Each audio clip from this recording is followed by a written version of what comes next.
ਦੋਸਤੋ ਸਵਾਗਤ ਕਰਦੇ ਹਾਂ ਤੁਹਾਡਾ ਸਾਡੇ YouTube channel land of dreams ਦੇ ਉੱਪਰ। ਤਾਂ ਦੋਸਤੋ ਅੱਜ ਅਸੀਂ ਇੱਕ ਬੜਾ ਛੋਟਾ ਜਿਹਾ ਟੌਪਿਕ ਲੈ ਕੇ ਹਾਜ਼ਰ ਹੋਏ ਹਾਂ। ਸਾਡਾ ਅੱਜ ਦਾ ਟੌਪਿਕ ਹੈ ਜਿਹੜਾ ਉਹ ਮੇਨ ਹੈ, ਜਿਹੜਾ ਫਿਜ਼ੀਕਲ ਐਜੂਕੇਸ਼ਨ ਵਰਡ ਦੇ ਨਾਲ ਹੀ ਰਿਲੇਟਡ ਹੈ। ਅਸਲ ਦੇ ਵਿੱਚ ਸਰੀਰਕ ਸਿੱਖਿਆ ਹੈਗੀ ਕੀ ਹੈ, ਉਹਦੇ ਨਾਲ ਸੰਬੰਧਿਤ ਕੁਝ ਡੈਫੀਨੇਸ਼ਨਸ, ਅਤੇ ਲਾਸਟ ਦੇ ਉੱਪਰ ਇੱਕ ਅੱਜ ਅਸੀਂ ਕਰਾਂਗੇ ਜੀ aim and objectives of physical education. ਤਾਂ ਇਹ ਕੁਛ ਕੁ ਜਿਹੜੇ ਕੀਵਰਡਸ ਨੇ ਅੱਜ ਅਸੀਂ ਪੜ੍ਹਾਂਗੇ। ਸਭ ਤੋਂ ਪਹਿਲਾਂ ਅਸੀਂ ਦੇਖਾਂਗੇ ਕਿ ਫਿਜ਼ੀਕਲ ਐਜੂਕੇਸ਼ਨ ਅਸਲ ਦੇ ਵਿੱਚ ਹੈਗੀ ਕੀ। ਮੋਸਟ ਆਫ ਦਾ ਟਾਈਮ ਮੈਂ ਦੇਖਿਆ ਕਿ ਜਦੋਂ ਵੀ ਅਸੀਂ ਕਲਾਸਾਂ ਦੇ ਵਿੱਚ ਜਾਂਦੇ ਹਾਂ ਨਾ, ਤੁਸੀਂ ਕਿਸੇ ਵੀ ਸਕੂਲ ਦੇ ਵਿੱਚ ਪੜ੍ਹਾ ਰਹੇ ਹੋਵੋਗੇ, ਜਦੋਂ ਤੁਸੀਂ ਬੱਚੇ ਨੂੰ ਪੁੱਛਦੇ ਹੋ ਕਿ ਫਿਜ਼ੀਕਲ ਐਜੂਕੇਸ਼ਨ ਕੀ ਹੈ, ਤਾਂ ਬੱਚੇ ਕੋਲ ਇੱਕ ਜਿਹੜਾ ਪਿੰਨ ਪੁਆਇੰਟਡ ਜਵਾਬ ਹੈ ਫਿਜ਼ੀਕਲ ਐਜੂਕੇਸ਼ਨ ਦਾ ਨਹੀਂ ਹੁੰਦਾ। ਕੋਈ ਜਵਾਬ ਦਿੰਦਾ ਕਿ ਫਿਜ਼ੀਕਲ ਐਜੂਕੇਸ਼ਨ ਜੀ ਜਿਹਦੇ ਨਾਲ ਸਰੀਰਕ ਸਿਹਤ ਠੀਕ ਰਹਿੰਦੀ ਉਹਨੂੰ ਫਿਜ਼ੀਕਲ ਐਜੂਕੇਸ਼ਨ ਕਹਿੰਦੇ ਨੇ। ਕੁਛ ਕਹਿੰਦੇ ਨੇ ਕਿ ਸਰੀਰ ਦੇ ਬਾਰੇ ਜਾਣਕਾਰੀ ਲੈਣ ਨੂੰ ਸਰੀਰਕ ਸਿੱਖਿਆ ਕਹਿੰਦੇ ਨੇ, ਹੈ ਨਾ। ਤਾਂ ਬੱਚੇ ਨੇ ਜਿਹੜੇ ਉਹ ਪਿੰਨ ਪੁਆਇੰਟਡ ਨਹੀਂ ਹੈਗੇ ਜਦੋਂ ਤੁਸੀਂ ਉਹਨਾਂ ਨੂੰ ਪੁੱਛੋਗੇ ਕਿ ਫਿਜ਼ੀਕਲ ਐਜੂਕੇਸ਼ਨ ਕੀ ਹੈ। ਅਤੇ ਸੇਮ ਕਈ ਵਾਰ ਸਾਡੇ ਨਾਲ ਵੀ ਹੋ ਜਾਂਦਾ ਕਿ ਅਸੀਂ ਇੱਕ ਪਿੰਨ ਪੁਆਇੰਟਡ ਵਰਡ ਹੈ ਜਿਹੜਾ ਉਹ ਦੇਣ ਤੋਂ ਰਹਿ ਜਾਂਦੇ ਹਾਂ ਕਿ ਅਸਲ ਦੇ ਵਿੱਚ ਫਿਜ਼ੀਕਲ ਐਜੂਕੇਸ਼ਨ ਹੈਗੀ ਕੀ ਹੈ। ਤਾਂ ਅੱਜ ਅਸੀਂ ਦੇਖਾਂਗੇ ਕਿ ਜਦੋਂ ਤੁਸੀਂ ਫਿਜ਼ੀਕਲ ਐਜੂਕੇਸ਼ਨ ਨੂੰ ਬਿਲਕੁਲ ਪਿੰਨ ਪੁਆਇੰਟ ਕਰਨਾ, 2-3 ਸ਼ਬਦਾਂ ਦੇ ਵਿੱਚ ਦੱਸਣਾ ਕਿ ਫਿਜ਼ੀਕਲ ਐਜੂਕੇਸ਼ਨ ਹੈਗੀ ਕੀ ਹੈ, ਤਾਂ ਉਹਦੇ ਬਾਰੇ ਅਸੀਂ ਦੇਖਦੇ ਹਾਂ। ਬਿਲਕੁਲ ਸਿੰਪਲ ਜਿਹਾ ਵਰਡ ਹੈ ਕਿ ਜਦੋਂ ਤੁਹਾਨੂੰ ਕੋਈ ਪੁੱਛਦਾ ਕਿ ਫਿਜ਼ੀਕਲ ਐਜੂਕੇਸ਼ਨ ਹੈਗੀ ਕੀ ਹੈ, ਤਾਂ ਜਸਟ ਤੁਸੀਂ ਕੀ ਦੱਸਣਾ ਕਿ ਐਜੂਕੇਸ਼ਨ ਥਰੂ ਮੂਵਮੈਂਟਸ। ਅਸੀਂ ਕਿਸੇ ਵੀ ਵਿਅਕਤੀ ਨੂੰ ਜਦੋਂ ਹਰਕਤਾਂ ਦੇ ਰਾਹੀਂ ਕੋਈ ਗਤੀਵਿਧੀ ਸਿਖਾਉਂਦੇ ਹਾਂ, ਕੋਈ ਵੀ ਕਿਸੇ ਵੀ ਤਰ੍ਹਾਂ ਦੀ ਸਿੱਖਿਆ ਜਿਹੜੀ ਹਰਕਤਾਂ ਦੇ ਦੁਆਰਾ ਦਿੱਤੀ ਜਾਂਦੀ ਹੈ, ਉਹਨੂੰ ਬੇਸਿਕਲੀ ਅਸੀਂ ਫਿਜ਼ੀਕਲ ਐਜੂਕੇਸ਼ਨ ਕਹਿੰਦੇ ਹਾਂ। ਐਜੂਕੇਸ਼ਨ ਵਰਡ ਹੈ ਜਿਹੜਾ, ਇਹਦਾ ਰੂਟ ਵਰਡ ਲੈਟਿਨ ਵਰਡ ਦੇ ਨਾਲ ਜੁੜਿਆ ਹੋਇਆ ਐਜੂਕੇਅਰ। ਐਜੂਕੇਅਰ ਵਰਡ ਹੈ ਜਿਹੜਾ, ਉਹਦਾ ਮਤਲਬ ਹੈ ਕਿ ਇੱਕ ਬੱਚੇ ਦੇ ਅੰਦਰ ਦੀਆਂ ਜਿਹੜੀਆਂ ਯੋਗਤਾਵਾਂ ਨੇ ਉਹਨਾਂ ਨੂੰ ਬਾਹਰ ਲੈ ਕੇ ਆਉਣਾ, ਅਤੇ ਉਹਨਾਂ ਨੂੰ ਜਿੰਨਾ ਵੀ ਅਸੀਂ ਡਿਵੈਲਪ ਕਰ ਸਕਦੇ ਹੋਈਏ, ਵਿਕਸਿਤ ਕਰ ਸਕਦੇ ਹੋਈਏ, ਉਹਨਾਂ ਨੂੰ ਵਿਕਸਿਤ ਕਰਨਾ, ਹੈ ਨਾ। ਐਜੂਕੇਸ਼ਨ ਬੇਸਿਕਲੀ ਲੈਟਿਨ ਨਾਲ ਜੁੜਿਆ ਹੋਇਆ। ਲੈਟਿਨ ਵਰਡ ਕੀ ਹੈ? ਲੈਟਿਨ ਵਰਡ ਹੈਗਾ ਕਿ ਐਜੂਕੇਅਰ, ਅਤੇ ਐਜੂਕੇਅਰ ਦਾ ਮੀਨਿੰਗ ਕੀ ਹੈ ਕਿ to lead out inner potentials of the human being ਔਰ ਚਾਈਲਡ, ਹੈ ਨਾ।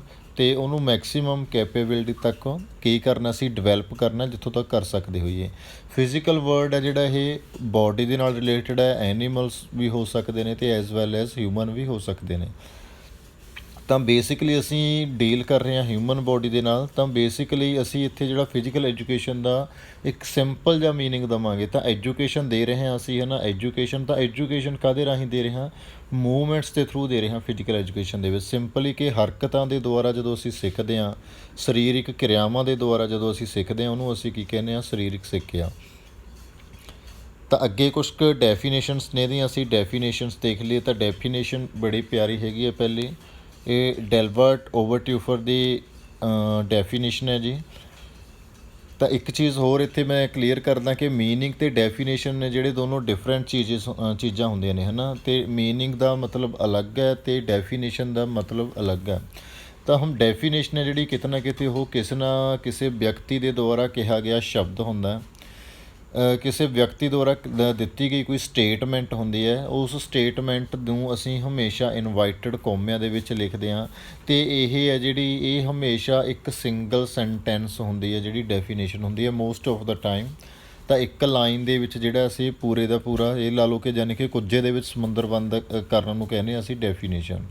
ਮੀਨਿੰਗ ਹੈ ਜਿਹੜਾ, ਉਹ ਜ਼ਰੂਰੀ ਨਹੀਂ ਹੈਗਾ ਕਿ ਕਿਸੇ ਰਾਈਟਰ ਦੇ ਦੁਆਰਾ ਹੀ ਦਿੱਤਾ ਹੋਵੇ। ਮੀਨਿੰਗ ਇੱਕ ਜਰਨਲ ਆਈਡੀਆ ਹੁੰਦਾ ਕਿ ਇਹ ਚੀਜ਼, ਰੂਟ ਵਰਡਸ ਕਿਹੜੇ ਨੇ, ਹੈ ਨਾ, ਇਹ ਕਿੱਥੋਂ ਆਇਆ।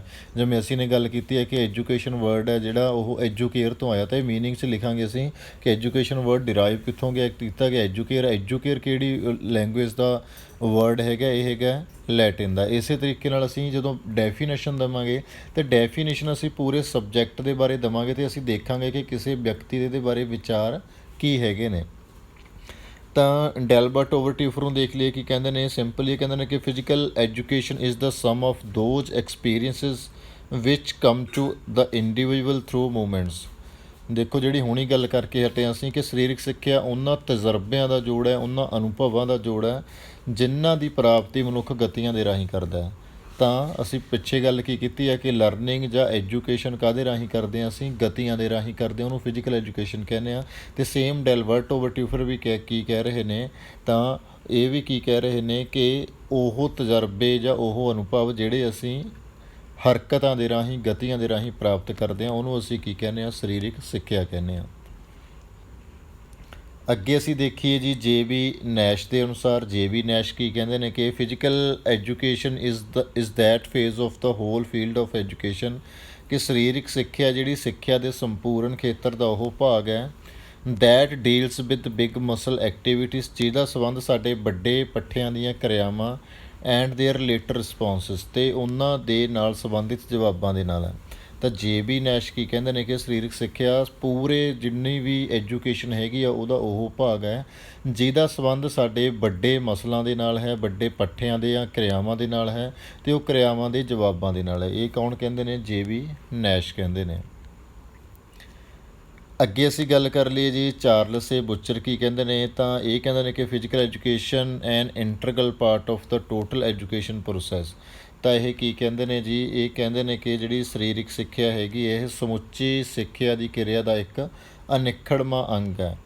ਅੱਗੇ ਕੀ ਕਹਿੰਦੇ ਨੇ ਕਿ is a field of endeavour that has as its aim, ਤਾਂ ਇਹ ਉੱਦਮ ਦੇ ਖੇਤਰ ਵਿੱਚ ਇਹਦਾ ਉਦੇਸ਼ ਸਰੀਰਕ, ਮਾਨਸਿਕ, ਭਾਵਨਾਤਮਿਕ ਅਤੇ ਸਮਾਜਿਕ ਰੂਪ ਤੋਂ ਸੰਪੂਰਨ ਨਾਗਰਿਕਾਂ ਦਾ ਅਜਿਹੀਆਂ ਸਰੀਰਕ ਕਿਰਿਆਵਾਂ ਦੇ ਮਾਧਿਅਮ ਰਾਹੀਂ ਵਿਕਾਸ ਕਰਨਾ ਹੈ ਜਿਨ੍ਹਾਂ ਦੀ ਚੋਣ ਉਹਨਾਂ ਦੇ ਉਦੇਸ਼ਾਂ ਦੀ ਪੂਰਤੀ ਨੂੰ ਮੁੱਖ ਰੱਖ ਕੇ ਕੀਤੀ ਜਾਵੇ। ਅਤੇ ਇੱਥੇ ਵੀ ਕੀ ਕਹਿ ਰਹੇ ਨੇ ਉਹ ਕਿ endeavour that has its aim the development of physically, mentally, emotionally and socially fit citizens. ਤਾਂ ਅਸੀਂ ਚੰਗੇ ਨਾਗਰਿਕ ਪੈਦਾ ਕਰਨੇ ਨੇ, ਹੈ ਨਾ, ਨਾਗਰਿਕ ਅਤੇ ਜਿਹੜੇ ਕਿ ਅਸੀਂ ਕੀ ਚੀਜ਼ ਧਿਆਨ 'ਚ ਰੱਖ ਕੇ ਕਰਨੇ ਨੇ, ਜਿਹੜੇ ਉਦੇਸ਼ ਉਹਨਾਂ ਨੇ ਚੁਣੇ ਹੋਏ ਨੇ ਉਹਨਾਂ ਨੂੰ ਵੀ ਪੂਰਾ ਕਰਨਾ ਨਾਲ ਦੀ ਨਾਲ।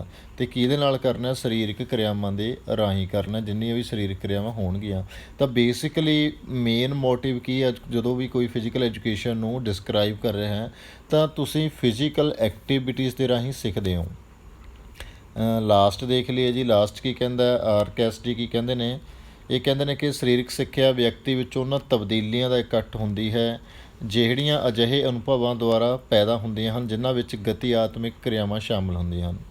ਇੰਗਲਿਸ਼ ਦੇਖ ਲਈਏ, physical education is the sum of changes in the individual caused by experiences centring motor activities. ਤਾਂ ਸੇਮ ਦੇਖੋ ਇਹ ਵੀ ਉਹੀ ਗੱਲ ਕਹਿ ਰਹੇ ਨੇ ਕਿ ਚੇਂਜਿਸ, ਪਹਿਲੀ ਗੱਲ ਕੀ ਹੈ ਕਿ ਜਦੋਂ ਬੰਦਾ ਕੋਈ ਵੀ ਸਿੱਖਦਾ, ਕੋਈ ਵੀ ਕੁਛ ਵੀ ਲਰਨ ਕਰਦੇ ਹੋ ਤਾਂ ਤੁਹਾਡੇ ਵਿੱਚ ਚੇਂਜਿਸ ਆਉਂਦੇ ਨੇ। ਲਰਨਿੰਗ ਬੇਸਿਕਲੀ ਕੀ ਹੈ? Modification of behaviour. ਲਰਨਿੰਗ ਦਾ ਮਤਲਬ ਹੁੰਦਾ ਤੁਹਾਡੇ ਜਿਹੜਾ ਵਿਵਹਾਰ ਹੈ ਉਹਦੇ ਵਿੱਚ ਤਬਦੀਲੀ ਆਉਣੀ, ਚੇਂਜ ਆਉਣਾ, ਅਤੇ ਉਹ ਪੋਜ਼ੀਟਿਵ ਚੇਂਜ ਹੋਣਾ ਚਾਹੀਦਾ, ਹੈ ਨਾ। ਵਧੀਆ ਵਧੀਆ ਬਦਲਾਵ ਤੁਹਾਡੇ 'ਚ ਆਉਣੇ ਚਾਹੀਦੇ ਨੇ। ਅਤੇ ਉਹ ਆਉਣਗੇ ਕਿਵੇਂ ਬਦਲਾਵ ਤੁਹਾਡੇ 'ਚ? ਫਿਰ ਉਹੀ ਗੱਲ ਆ ਗਈ ਕਿ ਗਤੀਆਤਮਿਕ ਕਿਰਿਆਵਾਂ ਦੇ ਰਾਹੀਂ ਆਉਣਗੇ ਤੁਹਾਡੇ ਅੰਦਰ, ਉਹ ਮੋਟਰ ਐਕਟੀਵਿਟੀਜ਼ ਦੇ ਰਾਹੀਂ ਤੁਹਾਡੇ ਅੰਦਰ ਉਹ ਆਉਣਗੇ। ਤਾਂ ਫਿਰ ਗੱਲ ਉਹੀ ਆਉਂਦੀ ਹੈ ਕਿ ਅਸੀਂ ਕਾਹਦੇ ਰਾਹੀਂ ਸਿੱਖਦੇ ਹਾਂ? ਫਿਜ਼ੀਕਲ ਐਕਟੀਵਿਟੀਜ਼ ਦੇ ਰਾਹੀਂ ਸਿੱਖਦੇ ਹਾਂ। ਅਤੇ ਇਹੀ ਜਦੋਂ ਸਿੰਪਲ ਅਸੀਂ ਕਦੇ ਵੀ ਸਰੀਰਕ ਸਿੱਖਿਆ ਵਿਸ਼ੇ ਦੇ ਬਾਰੇ ਦੱਸਣਾ ਹੈ ਤਾਂ ਹਮੇਸ਼ਾ ਅਸੀਂ ਇਹੀ ਕਹਾਂਗੇ ਕਿ ਸਰੀਰਕ ਸਿੱਖਿਆ ਉਹ ਸਿੱਖਿਆ ਹੈ ਜਿਹੜੀ ਸਾਨੂੰ ਹਰਕਤਾਂ ਦੁਆਰਾ ਪ੍ਰਾਪਤ ਹੁੰਦੀ ਹੈ, ਜੇਕਰ ਬਿਲਕੁਲ ਸੌਖੇ ਸ਼ਬਦਾਂ ਦੇ ਵਿੱਚ ਅਸੀਂ ਨੇ ਦੱਸਣਾ ਹੋਵੇ। ਤਾਂ ਅੱਗੇ ਇੰਪੋਰਟੈਂਟ ਹੈ ਜੀ, ਇਹਨੂੰ ਦੱਸਣ ਤੋਂ ਪਹਿਲਾਂ ਮੈਂ ਇੱਕ ਗੱਲ ਕਰਦਾ ਹਾਂ ਨਾ ਕਿ ਤੁਸੀਂ ਇਹ ਦੇਖੋ ਕਿ ਜਿਹੜਾ ਰੂਟਸ ਨੇ ਫਿਜ਼ੀਕਲ ਐਜੂਕੇਸ਼ਨ ਸਬਜੈਕਟ ਦੀਆਂ, ਤਾਂ ਇਹ ਤਾਂ ਉਦੋਂ ਤੋਂ ਹੀ ਸ਼ੁਰੂ ਹੋ ਗਈਆਂ ਜਦੋਂ ਪਹਿਲੀ ਵਾਰ ਮਨੁੱਖ ਨੇ ਧਰਤੀ ਦੇ ਉੱਪਰ ਜਨਮ ਲਿਆ। ਤਾਂ ਜਦੋਂ ਵੀ ਇੱਕ ਬੱਚਾ ਪੈਦਾ ਹੁੰਦਾ ਤਾਂ ਉਹ ਪੈਦਾ ਹੁੰਦੇ ਹੀ ਆਪਣੇ ਹੱਥ ਪੈਰ ਮਾਰਨੇ ਸ਼ੁਰੂ ਕਰ ਦਿੰਦਾ, ਉਹ ਰੋਣਾ ਸ਼ੁਰੂ ਕਰ ਦਿੰਦਾ। ਇਟ ਮੀਨਸ ਉਹ ਫਿਜ਼ੀਕਲ ਐਕਟੀਵਿਟੀਜ਼ ਦੇ ਵਿੱਚ ਇਨਵੋਲਵ ਹੋ ਜਾਂਦਾ ਜਨਮ ਤੋਂ ਲੈ ਕੇ, ਹੈ ਨਾ, ਅਤੇ ਮਰਨ ਤੱਕ ਉਹ ਬੰਦਾ ਫਿਜ਼ੀਕਲ ਐਕਟੀਵਿਟੀਜ਼ ਦੇ ਵਿੱਚ ਇਨਵੋਲਵ ਰਹਿੰਦਾ ਹੈ। ਯਾਨੀ ਕਿ ਜਿਹੜੀ ਫਿਜ਼ੀਕਲ ਐਜੂਕੇਸ਼ਨ ਹੈ ਉਹ ਇੱਕ ਬੱਚੇ ਦੇ ਜਨਮ ਦੇ ਨਾਲ ਹੀ ਸ਼ੁਰੂ ਹੋ ਜਾਂਦੀ ਹੈ ਅਤੇ ਮਰਨ ਤੱਕ, ਚਾਹੇ ਉਹ ਬੰਦਾ ਜਾਣਦਾ ਹੋਵੇ, ਅਵੇਅਰ ਹੋਵੇ ਇਹਦੇ ਬਾਰੇ, ਚਾਹੇ ਨਾ ਹੋਵੇ, ਪਰ ਫਿਜ਼ੀਕਲ ਐਜੂਕੇਸ਼ਨ ਉਹਦੇ ਨਾਲ ਰਹਿੰਦੀ ਹੈ। ਕਿਉਂਕਿ ਮੋਸਟ ਆਫ ਦਾ ਥਿੰਗਸ ਨੇ ਜਿਹੜੀਆਂ ਉਹ ਅਸੀਂ with the help of movements ਹੀ ਸਿੱਖਦੇ ਹਾਂ। ਅਗਲੀ ਬਹੁਤ ਜ਼ਿਆਦਾ ਇੰਪੋਰਟੈਂਟ ਚੀਜ਼ ਜਿਹੜੀ ਪ੍ਰਾਊਡ ਵਾਲੀ ਹੈਗੀ ਹੈ ਕਿ ਹਰ ਇੱਕ ਸਬਜੈਕਟ ਜਿਹੜਾ ਹੈਗਾ ਹੈ ਨਾ ਉਹਦਾ ਕੋਈ ਨਾ ਕੋਈ ਏਮ ਹੁੰਦਾ, ਉਹਦੇ ਕੋਈ ਨਾ ਕੋਈ ਓਬਜੈਕਟਿਵਸ ਹੁੰਦੇ ਨੇ। ਤਾਂ ਸਭ ਤੋਂ ਪਹਿਲਾਂ ਤਾਂ ਮੈਂ ਇਹ ਕਲੀਅਰ ਕਰਦਾ ਹਾਂ ਨਾ ਕਿ ਏਮ ਅਤੇ ਓਬਜੈਕਟਿਵ ਦੇ ਵਿੱਚ ਡਿਫਰੈਂਸ ਕੀ ਹੈ। ਤਾਂ ਏਮ ਹੈ ਜਿਹੜਾ ਹਮੇਸ਼ਾ ਕੋਈ ਵੀ ਇੱਕ ਹੁੰਦਾ ਹੈ, ਏਮ ਹਮੇਸ਼ਾ ਇੱਕ ਹੋਏਗਾ ਅਤੇ ਓਬਜੈਕਟਿਵਸ ਉਹਨੂੰ ਪੂਰਾ ਕਰਨ ਦੇ ਲਈ ਬਹੁਤ ਸਾਰੇ ਹੋ ਸਕਦੇ ਨੇ। ਇੱਕ ਏਮ ਨੂੰ ਪੂਰਾ ਕਰਨ ਦੇ ਲਈ ਬਹੁਤ ਸਾਰੇ ਓਬਜੈਕਟਿਵਸ ਦੀ ਲੋੜ ਪੈਂਦੀ ਹੈ। ਇੱਕ ਛੋਟੀ ਜਿਹੀ ਐਗਜ਼ਾਮਪਲ ਅਸੀਂ ਲੈ ਲੈਂਦੇ ਹਾਂ। ਸਪੋਜ਼ ਕਿ ਤੁਸੀਂ ਸਾਰੇ ਹੁਣ ਤਿਆਰੀ ਕਰ ਰਹੇ ਹੋ ਹੈ ਨਾ ਟੈਟ ਦੀ ਤਿਆਰੀ ਕਿਉਂ ਕਰ ਰਹੇ ਹੋ? ਕਿਉਂਕਿ ਸਾਡਾ ਏਮ ਕੀ ਹੈ ਕਿ ਅਸੀਂ ਨੇ ਟੀਚਰ ਬਣਨਾ ਜਾਂ DPE ਟੀਚਰ ਬਣਨਾ। ਤਾਂ ਹੁਣ ਸੋਚੋ ਕਿ DPE ਟੀਚਰ ਬਣਨਾ ਤੁਹਾਡਾ ਕੀ ਸੀ, ਇੱਕ ਪ੍ਰਾਇਮਰੀ ਏਮ ਹੈ। ਇਸ ਏਮ ਤੱਕ ਤੁਸੀਂ ਪਹੁੰਚਣਾ। ਜਦੋਂ ਤੁਸੀਂ ਇੱਥੇ ਪਹੁੰਚ ਗਏ ਇਟ ਮੀਨਸ ਇੱਥੇ DPE ਲਿਖਿਆ ਜਾਊਗਾ। ਪਰ DPE ਬਣਨ ਵਾਸਤੇ ਤੁਸੀਂ ਨੇ ਕੀਤਾ ਕਿ ਪਹਿਲਾਂ +2 ਤੱਕ ਪੜ੍ਹੇ ਤੁਸੀਂ, +2 ਪੜ੍ਹਨ ਤੋਂ ਬਾਅਦ ਤੁਸੀਂ ਨੇ BPE ਕੀਤੀ, ਫਿਰ ਤੁਸੀਂ ਨੇ ਸਪੋਜ਼ BP ਐਡ ਕੀਤੀ, ਫਿਰ ਤੁਸੀਂ MP ਐਡ ਵੀ ਹੋ ਸਕਦਾ ਕਈਆਂ ਨੇ ਕੀਤੀ ਹੋਵੇ। ਫਿਰ ਉਸ ਤੋਂ ਬਾਅਦ ਤੁਸੀਂ ਪੇਪਰਾਂ ਦੀ ਤਿਆਰੀ ਦੇ ਵਿੱਚ ਲੱਗ ਗਏ। ਤੁਸੀਂ ਨੇ ਪਹਿਲਾਂ ਟੈਟ ਕਲੀਅਰ ਕੀਤਾ, ਫਿਰ ਜਿਹੜਾ ਉਹਨਾਂ ਨੇ ਪੰਜਾਬੀ ਦਾ ਯੋਗਤਾ ਪੇਪਰ ਰੱਖਿਆ ਸੀ ਉਹ ਕਲੀਅਰ ਕੀਤਾ, ਫਿਰ ਸਬਜੈਕਟ ਦੇ ਪੇਪਰ ਦੇ ਵਿੱਚ ਮੈਰਿਟ ਦੇ ਵਿੱਚ ਆਏ, ਤਾਂ ਕਿਤੇ ਜਾ ਕੇ ਤੁਸੀਂ ਕੀ ਬਣੇ, ਇੱਕ DPE ਟੀਚਰ ਬਣੇ। ਏਮ ਇੱਕ ਸੀ DPE ਟੀਚਰ ਬਣਨਾ, ਅਤੇ ਪਰ ਉਹਨੂੰ ਪੂਰਾ ਕਰਨ ਦੇ ਲਈ ਬਾਕੀ ਜਿੰਨਾ ਵੀ ਕੁਝ ਸਾਨੂੰ ਕਰਨਾ ਪਿਆ ਉਹ ਕੀ ਸੀਗੇ ਸਾਡੇ ਓਬਜੈਕਟਿਵਸ। ਪੰਜਾਬੀ 'ਚ ਏਮ ਨੂੰ ਅਸੀਂ ਟੀਚਾ ਜਾਂ ਨਿਸ਼ਾਨਾ ਕਹਿ ਦਿੰਦੇ ਹਾਂ, ਅਤੇ ਓਬਜੈਕਟਿਵਸ ਨੂੰ ਅਸੀਂ ਉਦੇਸ਼ ਕਹਿ ਦਿੰਦੇ ਹਾਂ। ਤਾਂ ਇਹ ਬੜੇ ਪ੍ਰਾਊਡ ਵਾਲੀ ਗੱਲ ਹੈ ਕਿ ਸਾਡੇ ਵਿਸ਼ੇ ਦਾ ਏਮ ਕੋਈ ਛੋਟਾ ਮੋਟਾ ਏਮ ਨਹੀਂ। ਸਾਡੇ ਵਿਸ਼ੇ ਦਾ ਏਮ ਕੀ ਹੈ? Overall development of personality of the individual, ਕਿ ਇੱਕ ਵਿਅਕਤੀ ਦੇ ਵਿਅਕਤੀਤਵ ਦੀ, ਉਹਦੀ ਪਰਸਨੈਲਿਟੀ ਦੀ ਅਸੀਂ ਨੇ ਓਵਰਆਲ ਡਿਵੈਲਪਮੈਂਟ ਕਰਨੀ ਹੈ, ਜਿਹਨੂੰ ਅਸੀਂ ਪੰਜਾਬੀ 'ਚ ਛੋਟੇ ਹੁੰਦਿਆਂ ਤੋਂ ਪੜ੍ਹਦੇ ਆਏ ਹਾਂ ਕਿ ਕਿਸੇ ਮਨੁੱਖ ਦਾ ਅਸੀਂ ਨੇ ਕੀ ਕਰਨਾ ਹੈ, ਉਹਦੀ ਸ਼ਖਸੀਅਤ ਦਾ ਸਰਵਪੱਖੀ ਵਿਕਾਸ ਕਰਨਾ ਹੈ। ਅਤੇ ਦੋਸਤੋ ਤੁਸੀਂ ਇਹ ਲਾਓ ਕਿ ਕੋਈ ਵੀ ਸਬਜੈਕਟ ਇਹੋ ਜਿਹਾ ਨਹੀਂ ਹੈਗਾ ਜਿਹੜਾ ਸਰਵਪੱਖੀ ਵਿਕਾਸ ਦੀ ਗੱਲ ਕਰਦਾ ਹੋਵੇ। ਜੇ ਮੈਥ ਪੜ੍ਹੋਗੇ ਤਾਂ ਉਹ ਮੈਥੇਮੈਟਿਕ ਸਕਿੱਲਸ ਦੀ ਗੱਲ ਕਰੂਗਾ, ਜੇ ਸਾਇੰਸ ਪੜ੍ਹੋਗੇ ਤਾਂ ਸਾਇੰਟੀਫਿਕ ਸਕਿੱਲਸ ਦੀ ਗੱਲ ਕਰੂਗਾ, ਕੋਈ ਵੀ ਹੋਰ ਸਬਜੈਕਟ ਪੜ੍ਹੋਗੇ ਤਾਂ ਓਵਰਆਲ ਡਿਵੈਲਪਮੈਂਟ ਦੀ ਗੱਲ ਹੈ ਜਿਹੜਾ ਉਹ ਜਾਂ ਤਾਂ ਫਿਰ ਐਜੂਕੇਸ਼ਨ ਹੀ ਕਰੂਗੀ ਅਤੇ ਜਾਂ ਫਿਰ ਫਿਜ਼ੀਕਲ ਐਜੂਕੇਸ਼ਨ ਕਰੂਗੀ। ਤਾਂ ਸਰਵਪੱਖੀ ਵਿਕਾਸ ਦੀ ਗੱਲ ਸਾਡਾ ਸਬਜੈਕਟ ਕਰਦਾ, ਤਾਂ ਇਹ ਬੜੇ ਮਾਣ ਨਾਲ ਤੁਸੀਂ ਦੱਸ ਸਕਦੇ ਹੋ। ਅਤੇ ਜੇਕਰ ਅਸੀਂ ਕਿਸੇ ਵਿਅਕਤੀ ਦਾ ਓਵਰਆਲ ਡਿਵੈਲਪਮੈਂਟ ਕਰਨੀ ਹੋਵੇ, ਕਿਸੇ ਬੰਦੇ ਦੀ ਪੂਰੀ ਸ਼ਖਸੀਅਤ ਦਾ ਵਿਕਾਸ ਕਰਨਾ ਹੋਵੇ, ਤਾਂ ਸਾਨੂੰ ਕੀ ਕੁਛ ਕਰਨਾ ਪਊਗਾ? ਸਾਨੂੰ ਉਹਨੂੰ ਫਿਜ਼ੀਕਲੀ ਫਿੱਟ ਕਰਨਾ ਪਊਗਾ, ਪਹਿਲਾ ਸਟੈਪ ਪੂਰਾ ਹੋ ਗਿਆ। ਸਾਨੂੰ ਉਹਨੂੰ ਮੈਂਟਲੀ ਫਿੱਟ ਕਰਨਾ ਪਊਗਾ, ਦੂਜਾ ਸਟੈਪ ਪੂਰਾ ਹੋ ਗਿਆ। ਸਾਨੂੰ ਉਹਨੂੰ ਇਮੋਸ਼ਨਲੀ ਡਿਵੈਲਪ ਕਰਨਾ ਪਊਗਾ, ਫਿੱਟ ਕਰਨਾ ਪਊਗਾ, ਤੀਜਾ ਏਮ ਪੂਰਾ ਹੋ ਗਿਆ।